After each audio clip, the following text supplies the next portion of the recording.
दोस्तों नमस्कार, मैं अब्दुल मजीद करंट इंडिया न्यूज के लिए।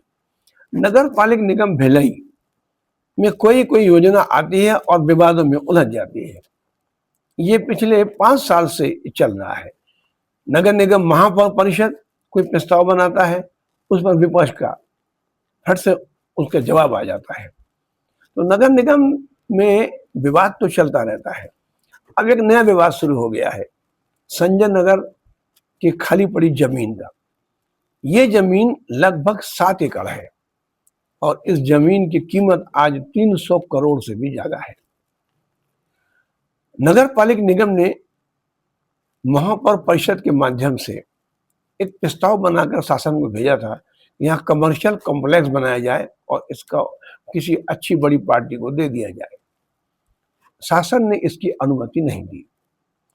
महापौर परिषद ने फिर यह निर्णय लिया कि यहाँ पर व्यवसायिक भूखंड काटे जाएं और लोगों को ऑक्शन के जरिए बेच दिया जाए ताकि यहाँ व्यवसायिक दुकानें बने। जैसे ये टेंडर जारी हुआ, नेता प्रतिपक्ष भोजराज सिन्हा ने इस पर ऑब्जेक्शन लगाया।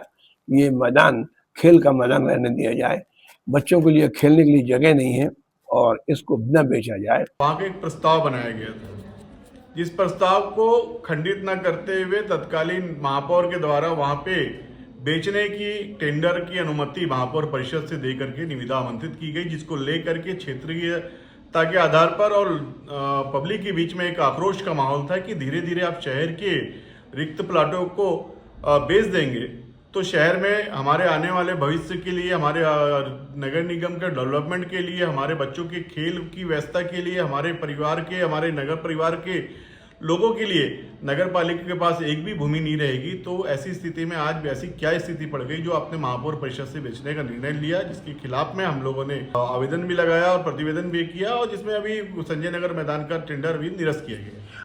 पता ये चला है कि वैशाली नगर के विधायक रिकेश सेन ने भी अपनी सहमति जता दी है कि जमीन को न बेचा जाए और यहाँ स्टेडियम बनाया जाए। हमने आयुक्त राजीव कुमार पांडे से बात की।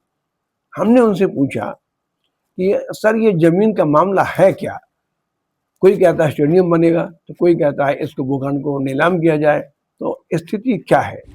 वो ये है कि वो व्यावसायिक भूखंड है जी, और वर्ष 2008 के आसपास वहाँ पर तत्कालीन अधिकारीगण द्वारा कब्जा भी हटाया गया है जी। वर्तमान में रिक्त भूखंड है जी। और पूर्व में महापौर परिषद के संकल्प के परिपालन में जी इसको ऑक्शन की कार्रवाई किया गया था जी। वर्तमान में उसे स्थगित किया गया है। सर आपने तो टेंडर निकाल दिया नोट ऑक्शन के लिए, तो फिर ये ऑब्जेक्शन क्यों कर रहे हैं लोग?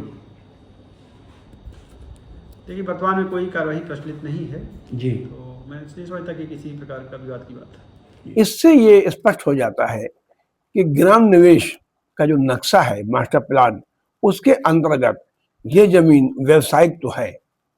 अब यहाँ व्यवसायिक की योजनाएं आएंगी कि नहीं आएंगी ये तो बाद में पता चलेगा। स्टेडियम बनेगा कि नहीं बनेगा ये भी पता बाद में चलेगा और खेल का मैदान अभी रहेगा कि नहीं रहेगा ये भी पता चलेगा। लेकिन वर्तमान में ये जमीन आज खाली पड़ी है। जमीन वास्तव में शहर के बीच में अब नहीं है, ना कहीं इस बच्चों खेलने के लिए है, ना कोई सभा करने के लिए है, ना कोई प्रदर्शनी लगने के लिए कोई जगह है। यही एक जगह बची है जिसका उपयोग किया जा सकता है। इस जमीन को लेकर अब नेता प्रतिपक्ष और महापौर परिषद आमने सामने आ गए हैं। बीच में है निगम के आयुक्त राजीव कुमार पांडे, वो बैलेंस करके चल रहे हैं। दोस्तों ये वीडियो आपको कैसा लगा शेयर कीजिए, कमेंट कीजिए। नमस्कार।